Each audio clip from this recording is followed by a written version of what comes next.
Viewers and listeners, welcome to the show on JCTV Africa. I'm joined here today by Senator Douglas Mwonzora and Dr. Mashakada.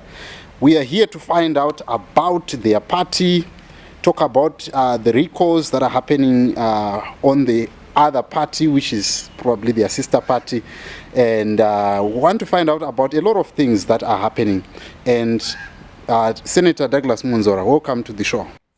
Thank you very much, Mtsarusike. We want to thank you for inviting us to this show, and we want to take this opportunity to greet the people of Zimbabwe and wish them a Merry Christmas and a Happy New Year.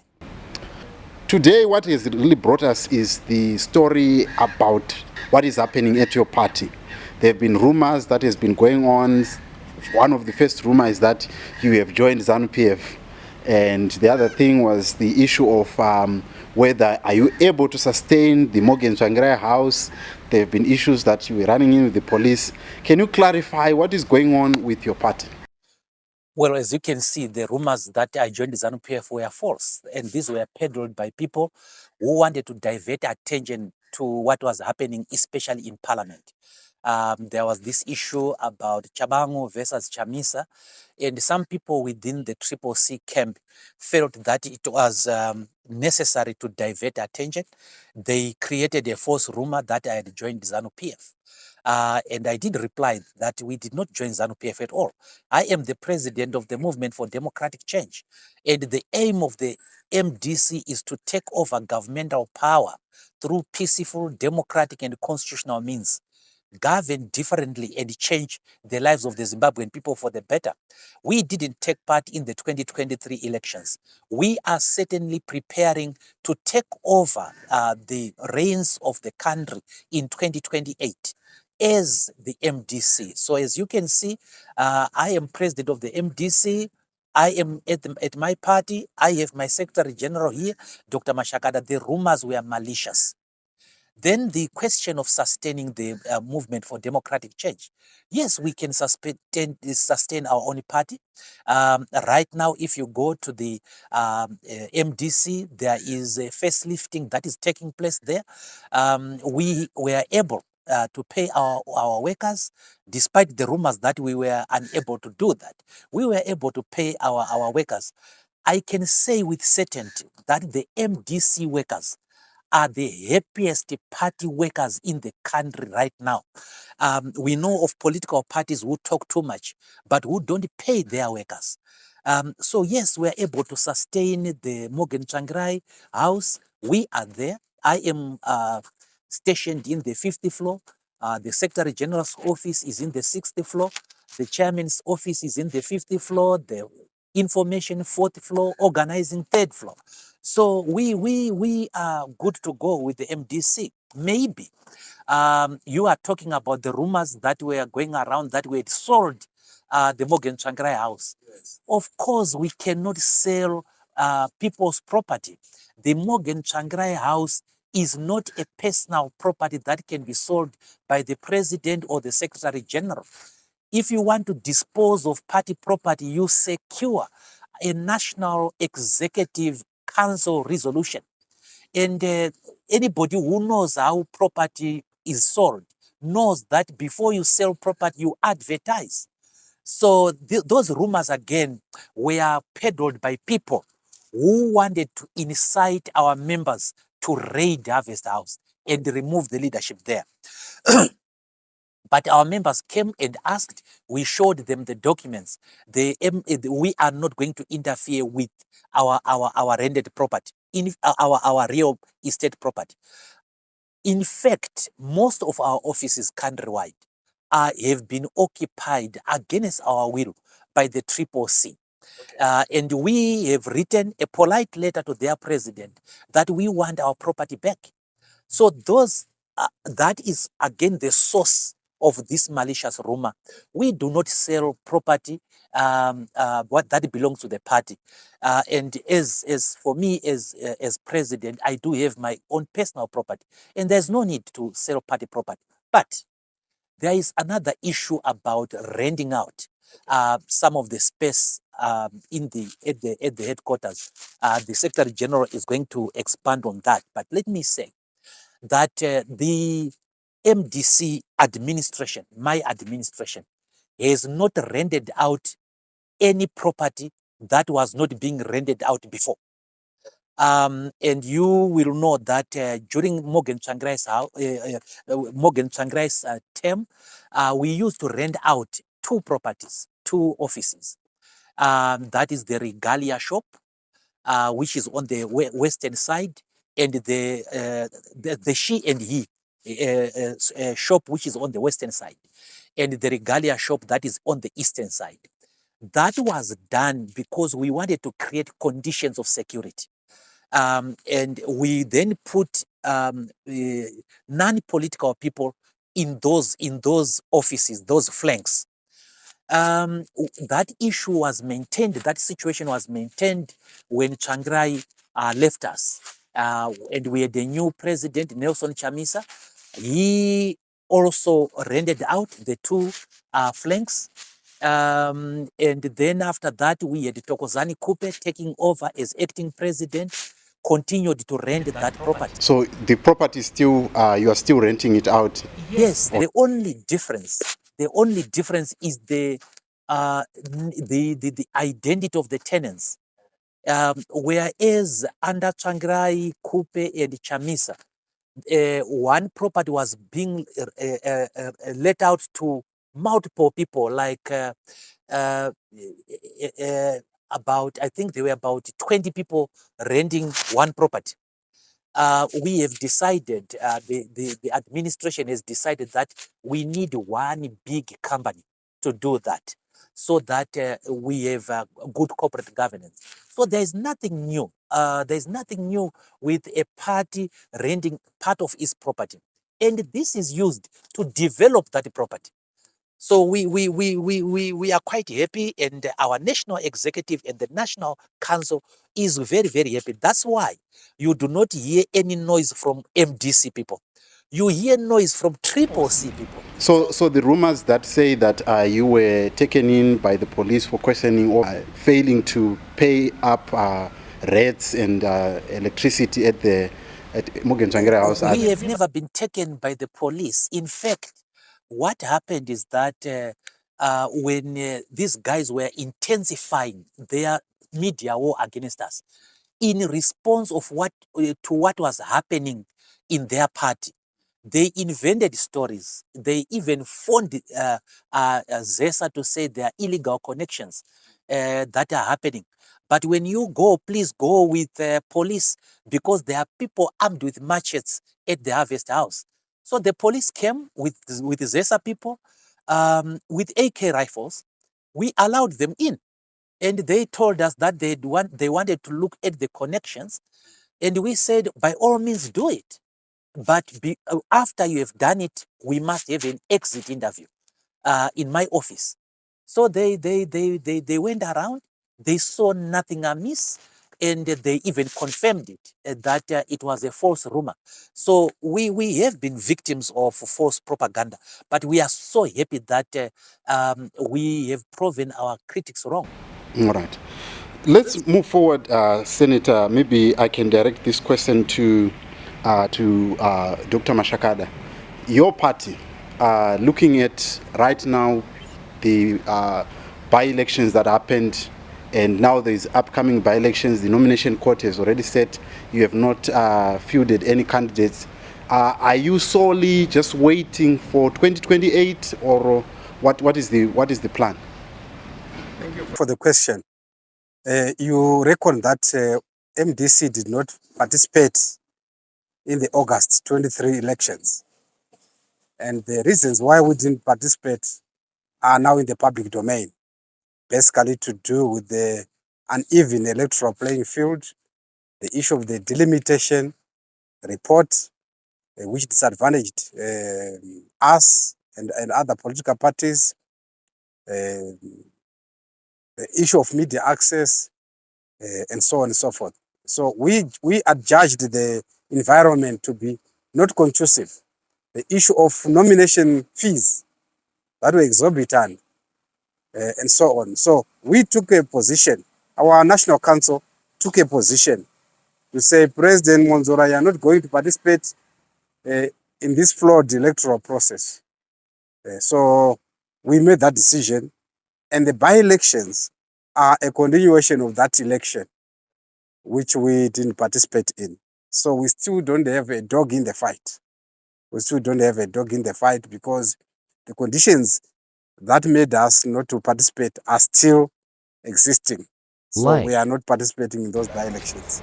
All right. So, one of the bone of contention being that the electoral reforms and the balance being not tilting towards ZANU PF. Are you going to work on electoral reforms in that regard? Sure. We are going to. Right now, we are busy compiling a compendium of issues that we want the government and parliament to attend to by way of electoral reforms. So those issues will also include, but not limited to, what observers recommended. You remember, all the observers almost recommended the same in terms of electoral reforms.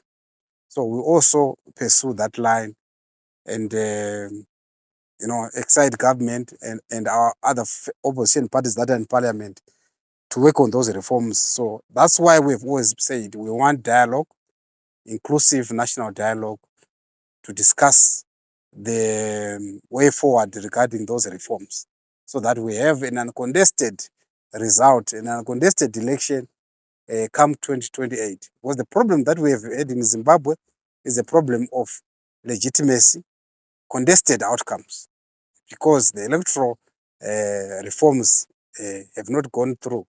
So this time, let's start early and engage all stakeholders so that we agree on the reforms that we want to see happen. Back to you, Senator.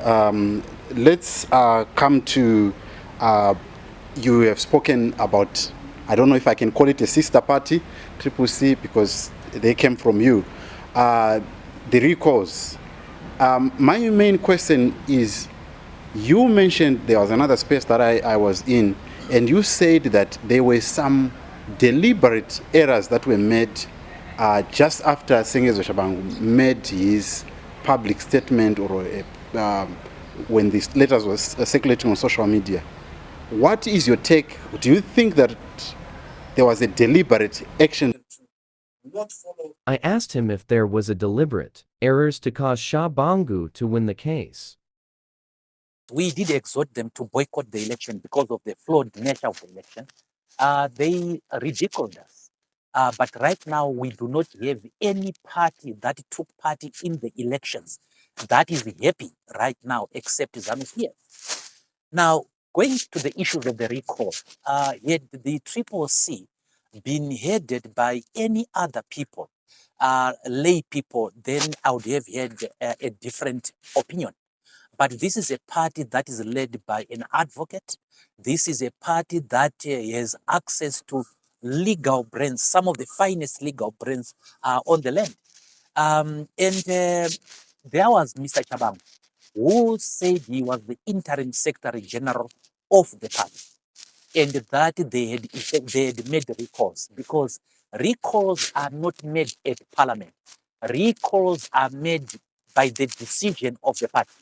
When the party decides that we are pulling somebody from parliament, and the letter is dispatched and received by parliament, that completes the recall. What the speaker then does in the house is to announce a fiat accompli. Now, when Mr. Tshabangu made those claims, Mr. Chamisa wrote letters which were backdated to say he was the only signatory that the parliament must accept. When the matter went to the court, Mr. Chamisa did not write an affidavit in court to say that he never appointed Tshabangu. He did not write an affidavit in court that his party never made the recalls. Now, that is a fundamental issue, because the judges then said the MPs and Mr. Tshabangu are accusing each other of not being officials of the Triple C.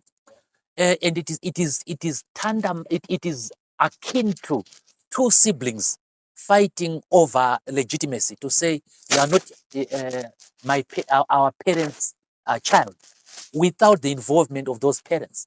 That was a profound finding by the court, Justice Mnamato Mtewens, and it cannot be faulted.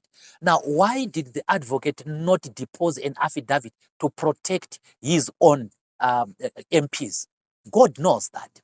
Then, when the matter went on appeal, suddenly Mr. Mpofu, Advocate Tabani Mpofu, who, by the way, I was privileged to be a lecturer to, and he was on top of his class. So you cannot fault his intellect.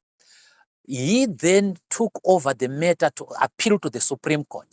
And the first thing he did was to publish his heads of argument on Twitter. That was a first problem, because no good lawyer does that. No serious lawyer ever does that. Go to Dibobon, go to Advocate Martinenga, go to Chatikobo, go to Anderson. These lawyers never do that. Even go to Tendaibit, they never do that. Watchmen Nube, they never do that. Then when they went to court, Advocate Mpofu had failed to reproduce the parties that were in the High Court to be the same parties in the Supreme Court. Some were omitted, some were added, and so on. That is an error which a first-year law student cannot make.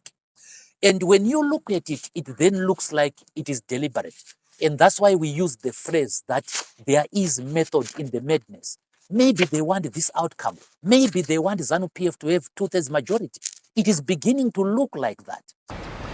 So maybe let me hold, because there was an issue that was spoken on different platforms. One, I think Godfrey Senenga mentioned it, that there is a deliberate ploy. I think the Karanga deal, I think you know about it, that there has been the Karanga, which was spoken by Chief Charumbira. Do you think that this was done to fulfill that? Are you of that conviction? Well, I don't think that it is accurate that it's a Karanga issue, because there are a lot of people who come from Mashingo who do not subscribe to what happened. He's one of them.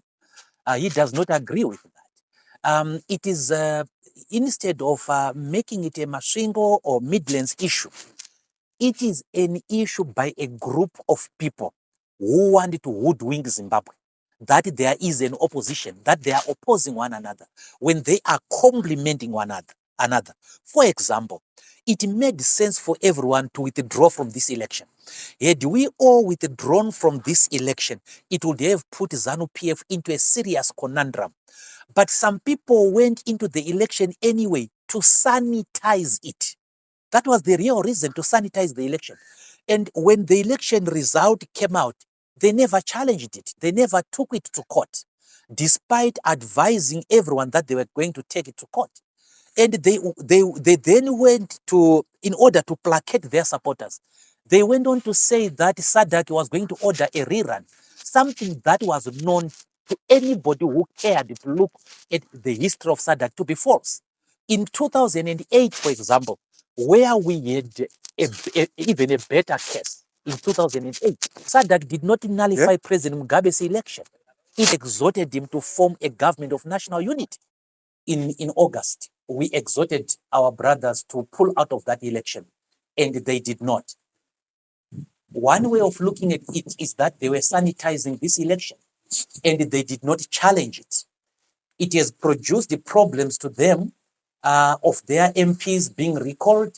They have not made any effort to protect their MPs. And right now, also, I hear that they are unable to protect their symbol. So this is a deliberate effort in our view to hoodwink the people of Zimbabwe. I don't think it is fair to call it a Mashingo issue, because there are people in Mashingo who do not subscribe to what is going on. This is a mafia issue, a group of people from the ruling party and from the opposition who are pretending to oppose one another, when in fact they are complementing one another. They are donating 2/3 majority to each other.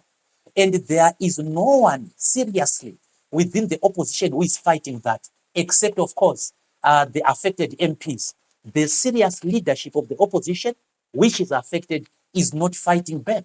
There is no court case by Advocate Chamisa. There is no court case by BT. There is no court case by Walshman. There is no court case by Kore, who are the top leaders of the Triple C, fighting against what is happening. And no one in the top leadership has disowned Mr. Tshabangu in a serious way. By serious way, I mean by through a sworn statement at court to say we do not know this person. So Zimbabwe is being taken for a ride, we dare say, because these errors are not errors that people of that caliber can make. All right. You are saying that, but you not so long ago, people were accusing you of the same, that when the court, the Supreme Court ruled in 2020, you were siding with ZANU PF, including the amendments of other laws that are now there, the likes of MOPA and other laws that have been implemented. Are you not accusing them of the same thing that you were also accused of? Certainly not. When I took over as president of the MDC, I protected my MPs. Those people I did not want recalled from parliament were not recalled from parliament by a third force. So we protected our MPs. Now, when it comes to the court cases that we contested against one another, I think there were 24 against Honorable Chamisa's group, and we beat them in 23 of those, 23 out of 24. People said I was ZANU PF. Because we had beaten Tabani Mpofu and company in court, then we were accused of being ZANU PF. But let's go to the history. Was I not his lecturer? If the lecturer beats the student, if the master beats the student, then how can you accuse the master of of being aided by anybody? So the accusations are different. We recalled people who had specifically written affidavits to say they were not members of our party. And we then did it in terms of the constitution of the MDC. Now, these recalls, I do not know which constitution it is. They have produced the two constitutions. Now, that can't be a serious party, can it be? That has two constitutions. One is 5 pages. The other one is a plagiarization of the MDC constitution. So it is safe to say that they do not have constitution. But I do not believe that there is a strategic anything called strategic ambiguity. There is method in this, in the madness. There is deliberateness to hoodwink the people of Zimbabwe that there is an opposition when there is no opposition in Zimbabwe of that nature except the MDC. Let me direct this other question to Dr. Mashakada. I'm here on YouTube, and people are asking, do you have any hope in your party? Because people are saying your party is gone, your party is gone. What do you have to say about people that are saying your party is dead? There's nothing that, there's a question, there's a comment here from someone saying that dead, buried, MDC, history in the politics, don't waste our energy, and all of that. What is your response to what people are saying about your party? I'll give you the characteristics of a dead party or a dying party. A dead party is a party without a constitution, without structures, and in turmoil. The MDC has got its founding constitution of 1999, which is guiding all its operations. We have got structures throughout the length and breadth of Zimbabwe. In fact, our membership, card-carrying membership, is around 300,000 throughout Zimbabwe. So we have got offices in all the 12 provinces, including Harare. We employ about 71 employees whom we are able to pay. We have got a national council, national executive, national standing committee. We've got provinces, districts, wards throughout the whole country. So this is a functional party. It's vibrant. But let me assist our haters. You don't judge the vibrance or viability of a party on the basis of the MPs that it puts to parliament or councillors. That is holding the wrong end of the stick. You can have, as we've been doing that as MDC, putting MPs in parliament since 2000, putting councillors, but that does not change the course of the country. What we are fighting for is the number one prize, that is the presidential position to go to State House. That's where the game changer is. Going to parliament, going to councils, look at our urban councils, what they look like with elected councillors. Look at what constituents they look like with the MPs. Cholera. So it doesn't, with cholera and everything, it doesn't change the well-being of the average Zimbabwean. So those people who say MDC is dead is because they are looking at wrong indicators, which is MPs and councillors. But I'm telling you that the MDC has had councillors, has had MPs. Now we are focusing on the higher prize, the first prize, that is State House. And we are doing our groundwork, our preparations to get that coveted prize that is going to State House. I also asked him if there's any opportunity to work or join Nelson Chamisa. No, Nelson Chamisa has not tried to reach out to me. He has not tried to reach out to us. But have we made overtures? Yes, we have. At the funeral of Mrs. Java, Passion Java's mother, she was a senator with us. At her funeral, I made a speech. And I said certain words, and I want to repeat them. To my brother Nelson Chamisa, we have no option but to unite the Zimbabwean people. We have no option but to attack the Zimbabwean conundrum together. Now, when I said those words, he was seated about 5 meters from me with his leadership, including Jameson Timber, Linet Karenyi, and Fadzai Mahere. The following day, Jameson Timber was writing in the social media that I should have my head examined. They were calling me names. They were calling me ZANU PF. Now I see they're now calling it ZANU PF as well. Welshman ZANU PF. And Wende is now being called ZANU PF. It's a weapon of choice. That's what they always do. Now, as long as people do that, then possibility of uniting becomes more and more remote. No one will unite with a person who is calling them names and so on. The MDC has gone through its worst period. It has recovered. Right now, we are implementing a program, the 3R program, the Reset, Restart, and Recover all program. And we are going to roll it out next year. And people are going to see what will happen. And we are not interested in this by-election, as the Secretary General has said, because among other things, they change nothing. They don't change the lives of the people of Zimbabwe. There were 5 seats that were being contested the other time. What will it help the people of Zimbabwe if MDC has 5 seats in the parliament, or if it has a council seat? It won't change the lives of the people of Zimbabwe. The MDC is there to change the lives of the people of Zimbabwe. That's why we are gunning for the prize, the ultimate prize, which is the presidency. And we are taking advantage of, number one, of being underestimated. Number two, of people destroying themselves without our involvement. And number three, of the incompetency of the ruling party to position ourselves as the genuine alternative. So we are going to succeed with or without the other people, but they are welcome to work with us. All right.